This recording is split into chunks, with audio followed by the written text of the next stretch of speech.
We lost the election, and the new leader will have to rebuild the party, review the policies, come up with a platform for the years to come that inspires people to back us again.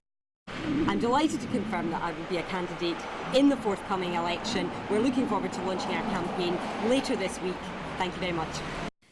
Conference, it is a great honour to stand before you today as the first woman leader of the Scottish Party in Scotland. Well, I am here to tell you that we are going to seize that agenda back, not simply by waiting for our opponents to fail, but by renewing our party again, to become once again the true national party of the people of Scotland. And through that renewal, I am determined that Labour wins back power in the Scottish Parliament. East Lothian MSP Ian Gray has formally entered the race to find the new leader of the Scottish Labour Party. The former Enterprise Minister launched his bid today in Preston Pans, promising a fresh start for voters and vowing to put the party's disappointments of the last few weeks in the past. Thanks to you all for coming here today, where I formally launch my bid to be the next leader of Labour in the Scottish Parliament and to be the next Labour First Minister of Scotland. I come here now to offer a fresh start and a new voice to the leadership of Scottish Labour. We are always stronger together.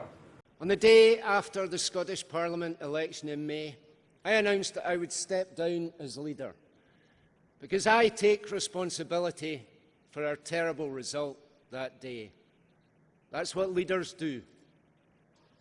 But I did not step down immediately because I wanted Scottish Labour to have time to reflect, to review and to reform. So now, in the most difficult of times, we have searched for and found the reserves of strength and self-confidence to open up and move forward rather than to retreat.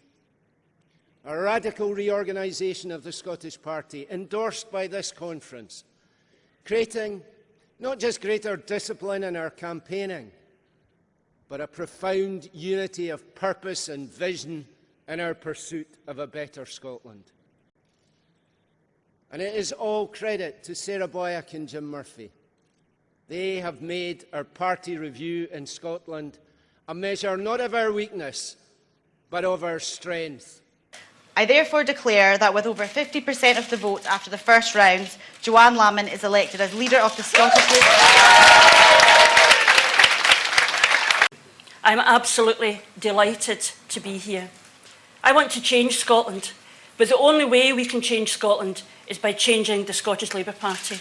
While I am leader, nothing will be off limits. There will not be one policy, one rule, one way of working which cannot be changed.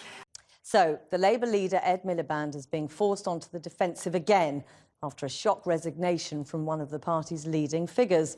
Scottish Labour leader Joanne Lamont suddenly announced she was stepping down, claiming her party was being treated like a branch office. Joanne Lamont, who's quit, saying she's had enough of Scotland being treated like a branch office. Sources say she was overruled and censored. Ed Miliband and others in the UK leadership appear to have undermined Joanne in her job. If that is the case, if decisions have been made about party organisation without her involvement and without her leadership, then that is fundamentally wrong. So, who will lead Scottish Labour now? Well, one Gordon Brown has been mentioned, rising like a phoenix from the ashes. I'm standing not just to be the Scottish Labour leader, which would be a privilege in itself, but I'm standing to be a candidate to be First Minister. So it gives me great pleasure to announce that Jim Murphy has been elected as the leader of the Scottish Labour Party. This is a fresh start for the Scottish Labour Party. As Kez has said, a new generation, and it's the first change and many more still to come. Scotland is changing, and so too must Scottish Labour. It's proven hard to turn round years of difficulty with the Scottish Labour Party in just 5 short months. This was a terrible election defeat both north and south of the border. I'm under no illusion as to how big our defeat was or how big our challenges are. But I believe a leader of this party has a bigger responsibility to party members than to leave without a plan for those who follow in the future. So when I table that report at next month's meeting of the Scottish Labour Party Executive, I will also table my resignation as leader of the Scottish Labour Party. So it gives me great pleasure to announce that Kezia Dugdale has been elected as the leader of the Scottish Labour Party. We are down, but we are not out. There is a real battle ahead, but I think Kezia has also said today that this is a long-term project. She wants to set out her stall. I'm sure she'll be able to turn the party around. She is a fresh face who's promising change. Well, now Scottish Labour has a new leader, of course, who's promised to renew the party. Kezia Dugdale joins me now. A very good morning to you. So, it's going to be an autonomous Scottish Labour Party, is it?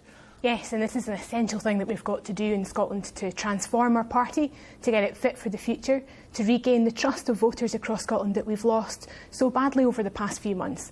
Now, I won the Scottish Labour leadership contest with a tremendous mandate, 72% of the vote, to do exactly this, to lead an autonomous Scottish Labour Party where decisions about our policies, who stands for us and the direction of our party are made in Scotland.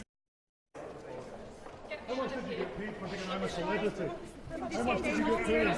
There's a statement coming at 1:15. Well, how much did you get paid? That's the thing for the party. But you know, I think it's a bit strange that they're not allowing you to speak to us after you've been in the jungle for 3 weeks. I've said everything I'm going to say. Well, can you tell us how much you got paid? I've said everything that I'm going to say, Colin, so there's something Can you coming tell at us how much you got 5:15. paid and how much you'll give to charity? That's fair enough, that's fair enough. I'm therefore delighted to declare Richard Leonard elected as leader of the Scottish Labour Party. Comrades and friends, I joined the Labour Party in Stirling 35 years ago. Does Labour have a future? I don't see what the way back is.